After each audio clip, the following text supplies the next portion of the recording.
Une demande pour le moins surprenante. Dans le 5e épisode du podcast Corina et le Roi, intitulé Corruption, espion espagnol et cadeau de 65 millions d'euros, Corina Larsen revient sur une étape marquante de son histoire avec Juan Carlos, en 2014. Au printemps, quelques semaines avant d'abdiquer, le monarque se serait acheté un manoir à Londres. Une maison de 5 étages dans l'un des meilleurs quartiers de la capitale britannique, qu'il aurait souhaité que son ex-maîtresse décore comme sa propre maison, située à quelques mètres de là. Selon la femme d'affaires, cette acquisition immobilière était l'énième preuve que le mari de Sofia d'Espagne voulait la récupérer. On voyait qu'il souffrait et je sentais que j'étais sa dernière bouée de sauvetage, précise Corina Larsen dans le dernier épisode de son podcast, diffusé ce lundi 28 novembre. L'Allemande de 58 ans raconte même que des amis de Juan Carlos l'appelaient pour l'encourager à reprendre leur relation. Malgré ses demandes insistantes, la grande rivale de la reine Sofia a toujours dit non. Mais cela n'a pas empêché le père de Felipe V de tenter un coup de poker, une demande en mariage. Je me souviens m'être dit, oh mon Dieu, si est-il tellement gênant.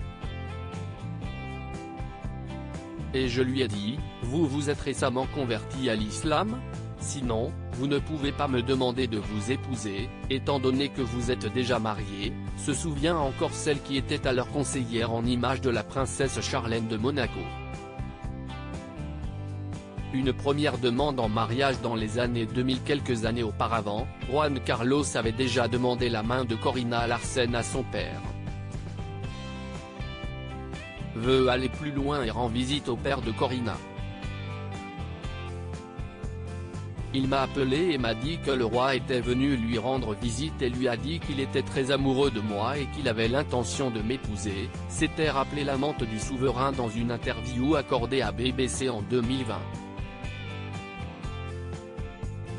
Il a également dit à mon père qu'il ne pouvait pas le faire tout de suite, que cela prendrait du temps. Mais il voulait que mon père sache qu'il était sérieux avec moi, avait-elle poursuivi, expliquant qu'elle avait été touchée de cet engagement même si elle savait pertinemment qu'une telle chose n'arriverait pas. J'étais très amoureuse de lui, mais je sentais, je suis une stratège politique, que cela allait être très difficile. Et je pensais que cela aurait pu déstabiliser la monarchie.